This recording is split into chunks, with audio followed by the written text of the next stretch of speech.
말하는 믿음, 보이는 믿음이란 제목으로 나눌 성경 말씀은 야고보서 2장 14절에서 26절입니다. 성경 본문 야고보서 2장 14절에서 26절 한 절씩 교독하고 26절 같이 읽겠습니다. 제가 먼저 읽겠습니다. 내 형제들아, 만일 사람이 믿음이 있노라 하고 행함이 없으면 무슨 유익이 있으리요? 그 믿음이 능히 자기를 구원하겠느냐? 만일 형제나 자매가 헐벗고 일용할 양식이 없는데 너희 중에 누구든지 그에게 이르되 평안히 가라, 덥게 하라, 배부르게 하라 하며 그 몸에 쓸 것을 주지 아니하면 무슨 유익이 있으리요? 이와 같이 행함이 없는 믿음은 그 자체가 죽은 것이라. 어떤 사람은 말하기를 너는 믿음이 있고 나는 행함이 있으니 행함이 없는 내 믿음을 내게 보이라. 나는 행함으로 내 믿음을 내게 보이리라 하리라. 내가 하나님은 한 분이신 줄을 믿느냐? 잘 아는도다. 귀신들도 믿고 떠나니라. 아, 허탄한 사람아, 행함이 없는 믿음이 헛것인 줄을 알고자 하느냐? 우리 조상 아브라함이 그 아들 이삭을 제단에 바칠 때 행함으로 의롭다 하심을 받은 것이 아니냐? 내가 보거니와 믿음이 그의 행함과 함께 일하고 행함으로 믿음이 온전하게 되었느니라. 이에 성경이 이른바 아름바람이 일하는 믿으며 이것을 의로우셨다는 말씀이 이루어졌고 그는 하나님의 벗이라 칭함을 받았나니 이로 보건대 사람이 행함으로 이롭다 하심을 받고 믿음으로만은 아니니라. 또 이와 같이 기생 라합이 사자들을 접대하여 다른 길로 나가게 할 때 행함으로 의롭다 하심을 받은 것이 아니냐. 26절 함께 읽겠습니다. 영혼 없는 몸이 죽은 것 같이 행함이 없는 믿음은 죽은 것이니라. 이는 아멘. 하나님의 말씀입니다. 아멘. 사랑하는 성도 여러분, 우리 신앙생활을 하면서 믿음이란 무엇인가, 신앙이란 무엇인가 라는 질문을 자주 마주하게 됩니다. 여러분은 스스로 나는 믿음이 있는 사람이다 라고 생각하십니까? 우리는 사실 누구나 자신을 믿음 좋은 사람이라고 여기기 쉽습니다. 그렇다면 우리 신앙생활에서 가장 흔히 빠지기 쉬운 착각은 무엇일까요? 바로 말하는 믿음이 곧 실제의 믿음이라고 생각하는 것입니다. 우리는 말로 고백하기 참 쉽습니다. 주님 사랑합니다. 하나님 의지합니다. 또한 우리는 모두 믿는다 말하며 예배드리고 찬양하고 기도합니다. 그리고 나는 그리스도인입니다 라고 고백합니다. 그러나 성경은 우리에게 질문합니다. 내가 말하는 그 믿음이 정말 살아있는 믿음이냐? 야고보서는 신앙생활의 가장 현실적인 자리에서 우리의 믿음을 깊이 점검하도록 이끄는 말씀입니다. 오늘 본문은 말하는 믿음과 보이는 믿음, 죽은 믿음과 살아있는 믿음의 차이를 아주 명확하게 보여줍니다. 그래서 우리는 오늘 말하는 믿음에서 보이는 믿음, 그리고 하나님 앞에 완전해지는 믿음으로 나아가기를 원합니다. 말씀 속에서 우리의 믿음이 새로워지고 자라나는 은혜가 있기를 축복합니다. 첫째입니다. 네, 읽겠습니다. 내 형제들아, 만일 사람이 믿음을 있노라 하고 행함이 없으며 무슨 유익이 있으리요? 그 믿음이 능히 자기를 구원하겠느냐? 아멘. 야고보는 신앙의 본질을 향해 예리한 질문을 던집니다. 내가 믿음이 있다고 말한다? 그렇다면 너의 삶은 어떠하니? 이 한 문장은 신앙의 중심을 정확하게 찌릅니다. 야고보는 우리가 무엇을 말하고 있는가를 묻는 것이 아니라 그 말이 앞에서 어떻게 드러나고 있는가를 묻습니다. 분명한 사실은 신앙은 반드시 입술의 고백으로 시작하는 것입니다. 우리는 예수님을 주로 고백하며 신앙의 첫 발을 내딛습니다. 그래서 우리는 흔히 믿음을 입술의 고백과 동일시합니다. 고백은 매우 중요합니다.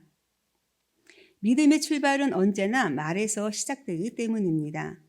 로마서 10장 9절에서 10절 말씀 함께 읽겠습니다. 시작. 내가 만일 내 입으로 예수를 주로 시인하며 또 하나님께서 그를 죽은 자 가운데서 살리신 것을 내 마음에 믿으며 구원을 받으리라. 사람이 마음으로 믿어 의에 이르고 입에 교에 이르니라. 아멘. 예수는 주님이십니다. 예수님을 나의 구주로 믿습니다. 이 고백 없이 구원은 있을 수 없습니다. 고백은 믿음의 문을 여는 열쇠이자 첫 걸음입니다. 그런데 야고보는 문제를 지적합니다. 많은 사람들이 고백의 그 첫 걸음에서 멈춰버린다는 것입니다. 고백은 했으나 그 고백에 따라 사는 삶은 없는 신앙. 입술로는 주님을 믿습니다 고백하지만 그 고백을 따라 사는 삶은 나타나지 않습니다. 고백은 분명 믿음의 출발점입니다. 그러나 말은 출발점이지 결코 완성점이 아닙니다. 우리는 말합니다. 주님 사랑합니다. 하지만 사랑을 행동으로 드러나지 않을 때가 얼마나 많습니까? 섬김은 없고 희생이 없고 용서가 없습니다. 또 우리는 말합니다. 하나님을 의지합니다. 그러나 실제 위기 상황에서는 우리 하나님보다 사람을 붙잡고 돈을 의지하고 내 계획과 경험을 먼저 붙잡습니다. 기도보다 계산을 먼저 하고 하나님의 약속보다 현실의 보람을 더 크게 생각합니다. 그러면서 우리는 다짐합니다. 말씀대로 살겠습니다. 그러나 삶의 실제 결정 앞에서 말씀이 아니라 감정이 앞서고 기도보다 성향이 앞서며 믿음보다 기분이 우선합니다. 결국 이런 상태가 무엇입니까? 바로 야고보가 말한 죽은 믿음입니다. 왜 말뿐인 믿음이 죽은 믿음인가요? 말뿐인 믿음은 자기만에 빠지게 하기 때문입니다. 사람은 나는 믿는다고 말하는 순간 그 말 자체가 나를 속일 수 있습니다. 나는 교회 다니니까 괜찮아. 나는 직분이 있으니까 괜찮아. 40년 신앙생활을 했으니까 괜찮아. 그러나 성경은 이렇게 말합니다. 갈라디아서 6장 7절 말씀 함께 읽겠습니다. 스스로 속이지 말라. 업신여김을 받지 아니하시나니 사람이 무엇이로 심든지 그대로 거두리라. 아멘. 특히 상반절에 스스로 속이지 말라. 이 말씀은 우리 영혼을 깊이 찌릅니다. 즉 고백만 하는 신앙은 결국 스스로 속는 신앙이라는 것입니다. 입술로 무엇을 고백한다면서 했다고 해서 그 고백이 삶 속에서 실천되지 않으면 그 믿음은 나를 변화시키지 못하고 결국 나는 스스로 속는 상태에 머무르게 됩니다. 수십 년 신앙생활을 해도 감정 조절이 안 되고 조금만 건드려도 마음이 흔들리고 상처가 되고 분노가 나고 관계는 반복해서 깨지고 습관적인 죄에서 쉽게 넘어지며 죄와 싸울 힘이 없고 순종은 어렵고 기도의 자리는 늘 비어있게 됩니다. 예배는 드리지만 예배자의 삶은 자라지 않고 말씀은 듣지만 말씀의 삶을 흔들어 깨우지 못합니다. 영적 근육이 전혀 자라지 않는 상태가 됩니다. 왜 그렇습니까? 고백은 했지만 심지 않았기 때문입니다. 말은 있었지만 삶의 실천이 없었기 때문입니다. 신앙은 말했지만 신앙대로 살지 않았기 때문입니다. 그래서 우리는 종종 이미 믿는 것 같고 이미 영적으로 성숙한 것 같고 이미 변화된 사람인 것처럼 착각하게 됩니다. 그러다 보니 말로 이미 믿는다고 생각하니까 더 성장할 필요를 느끼지 못하는 것입니다. 난 믿어, 난 구원받았어 하는 생각이 마음 깊은 곳에 자리 잡아 정작 하나님 앞에서 계속 자라야 한다는 사실, 말씀대로 살아야 한다는 사실, 순종이 자라야 한다는 사실을 잊어버리게 되는 겁니다. 그러니 변화가 일어나지 않는 것입니다. 야고보는 이러한 신앙에 대해 14절 하반절 아주 강한 표현을 사용합니다. 그 믿음이 능히 자기를 구원하겠느냐? 즉 말만 하는 믿음은 믿음처럼 보이지만 실제로는 구원의 능력을 가진 참된 믿음이 아니다라는 것입니다. 또 야고보는 우리의 신앙을 비춰볼 수 있는 매우 실제적인 불편한 예를 듭니다. 야고보서 2장 15절에 16절 말씀입니다. 가난한 형제가 헐벗고 굶주려 있는데 그에게 평안히 가라, 따뜻하게 해라, 배부르게 하라 라고 말만 하고 정작 아무것도 도와주지 않는 사람의 모습을 보여줍니다. 말은 틀리지 않습니다. 표현도 아름답습니다. 심지어 신앙적인 말처럼 들립니다. 그러나 그 말은 아무 힘도 아무 의미도 없습니다. 왜 그렇습니까? 그 말 속에는 사랑도 책임도 순종도 실천도 없기 때문입니다. 그래서 야고보는 단호하게 말합니다. 행함이 없는 믿음은 죽은 것이다. 이것이 바로 말뿐인 신앙의 실체입니다. 행함이 없는 믿음은 죽은 믿음일 뿐만 아니라 내 안에서 죽어있는 믿음, 나를 변화시키지 못하는 믿음, 나를 구원으로 이끌지 못하는 믿음입니다. 말은 했지만 삶의 변화는 없습니다. 입술에 신앙은 있는데 발걸음 신앙은 없습니다. 즉 그 믿음의 구원의 능력이 없다는 것입니다. 예수님도 동일한 말씀을 하십니다. 나더러 주여 주여 하는 자마다 다 천국에 들어갈 것이 아니요 다만 하늘에 계신 내 아버지의 뜻대로 행하는 자라야 들어가리라. 아멘. 분명하게 말씀하셨습니다. 입술로 주여라고 부르는 것만으로 충분하지 않습니다. 말이 아닌 순종이 믿음인 것입니다.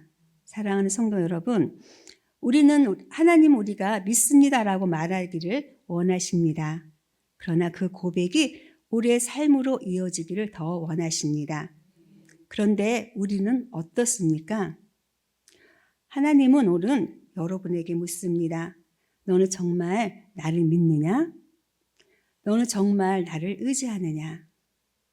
너는 정말 나를 사랑하느냐? 그리고 요한복음 14장 15절 이렇게 말씀하십니다. 너희가 나를 사랑한다면 나의 계명을 지키라. 오늘 우리의 믿음이 말하는 믿음에서 살아 움직이는 믿음으로, 고백하는 믿음에서 순종하는 믿음으로, 죽은 믿음에서 능력 있는 믿음으로 회복되기를 바랍니다. 그리고 하나님께서 그 믿음을 통해 여러분의 삶에 구원의 능력, 변화의 능력, 회복의 능력을 흘려보내시기를 주님의 이름으로 축복합니다. 두 번째입니다. 너무 빨리 끝나는 거 아닌지 모르겠네요. 좀 천천히 할까요? 두 번째, 보이는 믿음. 보이는 믿음은 삶과 행동으로 확인되는 실천의 신앙입니다. 17절 말씀 함께 읽겠습니다. 이와 같이 행함이 없는 믿음은 그 자체가 죽은 것이라. 아멘. 야고보는 믿음이라는 단어를 입술의 차원에서 끌어내려 삶의 현실 속으로 옮겨 놓습니다. 믿음이 입술에만 있으면 껍데기처럼 얇고 가볍지만 믿음이 행동으로 드러나면 알맹이처럼 단단하고 생명이 있습니다. 말하는 믿음이 신앙의 껍데기라면 보이는 믿음은 신앙의 알맹이입니다. 보이는 믿음은 거창한 행동이 아니라 작은 순종에서 시작됩니다. 야고보가 말하는 행함은 우리가 흔히 생각하는 거대한 행함이나 눈에 띄는 헌신을 말하지 않습니다. 하나님은 우리에게 비범함을 요구하지 않습니다. 오히려 평범한 일상 속에 작은 순종을 요구하십니다. 기도한다고 말하면서 누군가의 손을 따뜻하게 잡아주는 한 번의 배려. 믿음 좋다 말하면서 직장에서 정직하게 일하는 조용한 성실. 교회를 사랑한다고 말하면서 맡은 직분을 묵묵히 감당하는 충성. 가정의 평안을 위해 기도한다고 말하면서 먼저 미안해라고 말하는 용기. 갈등을 놓고 하나님께 맡긴다 말하면서 먼저 손을 내미는 화해의 행동. 하나님을 사랑한다고 말하면서 예배 시간 한 말씀이라도 붙들려는 집중. 이 작은 행동 속에 믿음의 실체가 드러납니다. 하나님의 성품이 나타납니다. 보이지 않던 믿음이 보이기 시작합니다. 보이는 믿음은 작은 자리에서 출발합니다. 보이는 믿음은 복음을 살아있는 복음으로 만듭니다. 복음 전할 때 너나 믿으세요 라는 말씀 혹시 들어본 적 있으세요? 없으세요? 저는 이런 말을 전도하러 온 사람한테 했어요. 너나 잘하세요. 근데 왜 그런 말이 나왔을까요? 복음은 말로 전하지만 사람은 보이는 복음에 마음을 엽니다. 말하는 믿음은 사람의 귀를 여지만 보이는 믿음은 사람의 가슴을 열게 합니다. 사람들은 우리의 말보다 우리가 어떻게 사는지를 훨씬 더 깊이 봅니다. 사랑을 말하지만 미워한다면 복음은 거짓처럼 보입니다. 은혜를 말하지만 비판한다면 복음은 힘을 잃습니다. 예배를 말하지만 성실이 없다면 복음은 가벼워 보입니다. 그러나 작은 행동 하나하나 속에 복음이 담기기 시작하면 사람들은 마음을 열기 시작합니다. 예수님도 말씀하셨습니다. 마태복음 5장 16절 함께 읽겠습니다. 그들로 너희 착한 행실을 보고 하늘에 계신 너희 아버지께 영광을 돌리게 하라. 아멘. 행함이 없는 믿음은 복음의 빛을 가리고 행함이 있는 믿음은 복음의 빛을 비춥니다. 우리는 흔히 행동은 상대방을 위한 것이라고 생각합니다. 그러나 보이는 믿음은 다른 사람을 살리고 동시에 내 믿음도 살립니다. 행동은 나의 믿음을 살리는 통로입니다. 용서하려고 결단하는 순간 내 마음이 부드러워지고 굳었던 영혼이 깨어납니다. 작게라도 섬기려 할 때 내 안에 사랑의 근육이 생깁니다. 말씀을 따라 순종하려 할 때 하나님의 능력이 내 안에 흐릅니다. 희생하려 할 때 하나님이 비운 자리를 은혜로 채우십니다. 행동은 부담스럽습니다. 그러나 그 행동 속에 은혜의 길은 열립니다. 믿음이 움직일 때 살아나고 멈춰 있을 때 죽습니다. 신앙은 지식이 아니라 움직임입니다. 예수님을 따른다는 것은 결국 발걸음을 움직이는 신앙을 뜻합니다. 예수님은 언제나 행함을 통해 제자들을 세우셨습니다. 와서 보라, 가서 전하라, 발을 씻어주라. 예수님은 행동을 통해 믿음이 자라게 하셨고 제자들은 그 행동 속에서 신앙의 깊이를 배워갔습니다. 물론 하나님은 우리의 마음을 보십니다. 사무엘상 10절 7절에서 하나님이 이렇게 말씀하십니다. 내가 보는 것은 사람과 같지 아니하니 사람은 외모를 보고냐 나 여호와는 중심을 보느니라. 그러나 하나님은 또 마음만 보시는 분이 아니십니다. 그래서 야고보는 오늘 본문 2장 18절 이렇게 말합니다. 함께 읽겠습니다. 어떤 사람은 말하기를 나의 행함이 있으니 행함이 없는 내 믿음을 내게 보이리라. 나는 행함으로 내 믿음을 내게 보이리라. 아멘. 이 말씀이 보여주듯 하나님은 마음으로만 믿는다는 고백이 아니라 삶으로 드러나는 믿음을 기뻐하십니다.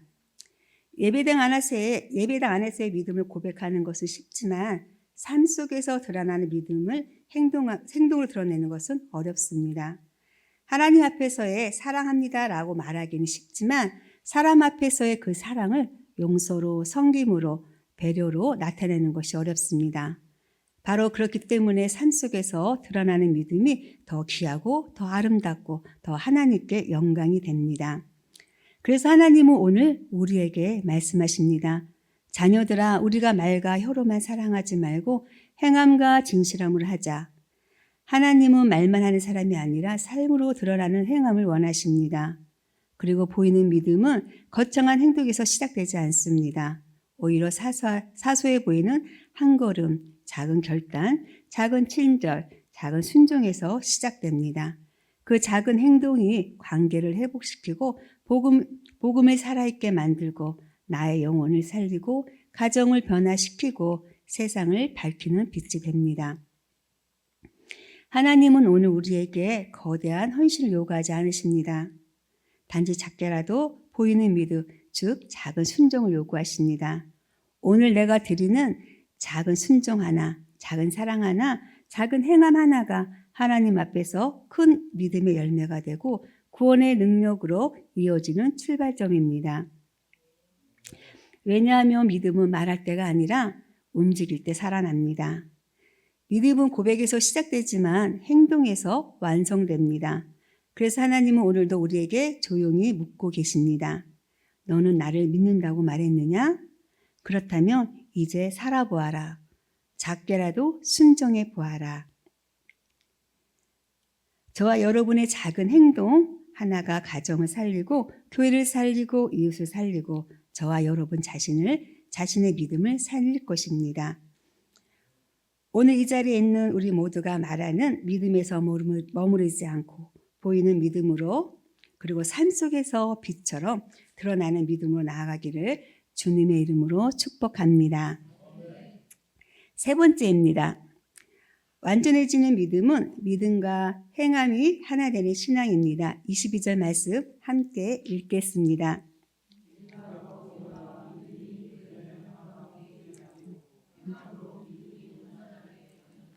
아멘.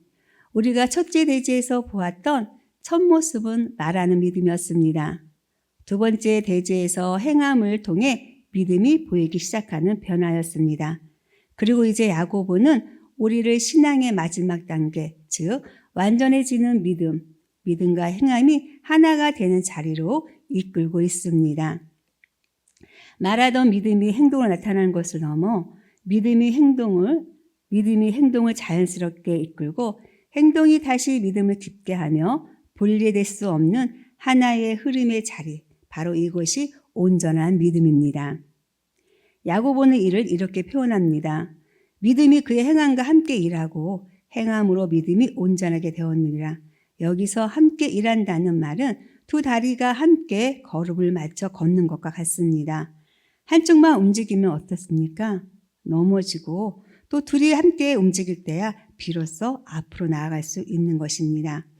말하는 믿음이 보이는 믿음을 통해 성장하고 보이는 믿음이 이제 완전해진 믿음은 믿음으로 성숙해지면 신앙 전체가 하나로 정리되는 단계인 것입니다. 이것이 야고보가 말하는 참된 신앙의 최종 목표입니다. 완전해지는 믿음의 특징은 억지로 하는 종교적 의무가 아니라 기쁨으로 흘러나오는 자연스러운 삶입니다. 기도하라고 해서 억지로 기도하는 것이 아니라 하나님을 사랑하기 위해 기도가 흘러나오고 섬기라 해서 부담으로 섬기는 것이 아니라 하나님이 베푸신 은혜가 생각나 섬김이 기쁨이 되고 도우라 해서 의무로 돕는 것이 아니라 하나님의 마음이 내 안에 거하기 때문에 누군가를 돕는 것이 자연이 됩니다. 이렇게 믿음과 행함이 하나가 되면 신앙은 더 이상 무거운 짐이 아니라 자유와 기쁨이 넘치는 삶으로 바뀝니다. 그리고 여기서 우리는 중요한 사실을 발견합니다. 행함은 믿음을 대체하는 것이 아니라 믿음을 깊게 만들고 단단하게 만드는 통로입니다. 그래서 야고보는 말합니다. 행함으로 믿음이 온전해졌다. 행함은 믿음을 다듬고 믿음은 행함을 이끄는 상호작용의 관계로입니다.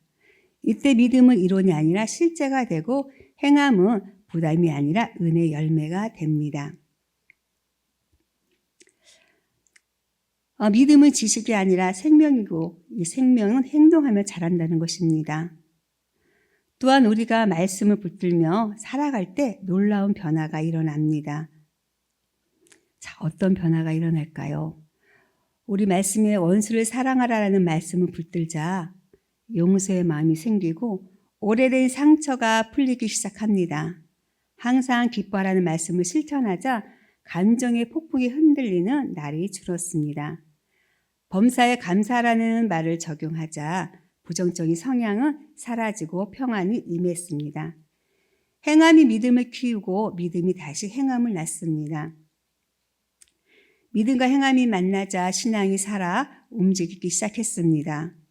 혼자 있을 때에도 하나님의 말씀과 삶이 하나로 이어져 보이지 않는 자리에서도 하나님을 의식하는 삶을 삽니다. 완전한 믿음은 어디서나 어떤 상황에서나 동일한 믿음입니다. 사랑하는 성도 여러분, 하나님께서 우리에게 원하시는 신앙은 말 따로 삶 따로가 아니라 말과 삶이 하나 되는 신앙입니다. 입술로는 하나님을 고백하지만 삶으로 하나님을 부인하는 모순에서 벗어나 고백이 삶이 되고 삶이 고백이 되는 자리, 그것이 온전한 믿음의 자리입니다. 말하는 믿음이 보이는 믿음으로 성장하고 마침내 완전해진 믿음, 즉 믿음과 행함이 하나 된 신앙으로 성숙할 때 우리의 신앙은 흔들리지 않게 됩니다. 여러분의 믿음을 온전하게 하고 또 여러분의 가정을 변화시키고 여러분의 인생을 새롭게 하고 하나님의 뜻을 이루는 통로가 되는 것입니다. 믿음이 일어설 때 행동이 따라오고 행동이 따라올 때 믿음이 완전해집니다. 오늘 우리의 믿음이 말하는 믿음을 넘어서 보이는 믿음을 지나 완전해지는 믿음으로 성장하기에 주님의 이름으로 축복합니다. 오늘 말씀을 기억하며 이렇게 고백하고 싶습니다. 주님, 제 믿음이 말에만 머무르지 않게 하시고 저의 삶 전체로 드러나는 믿음이 되게 하여 주시옵소서. 우리가 왜 순종하며 살고 왜 선을 행하며 왜 믿음의 삶으로 증명하기를 원하는가? 그 이유가 분명합니다. 분명히 있습니다. 주님 다시 오실 그 날을 기다리기 때문입니다. 마라나타 주 예수여 어서 오시옵소서. 우리의 고백을 찬양으로 올려드리며 우리의 믿음이 온전해지는 자리로 나아가길 원합니다.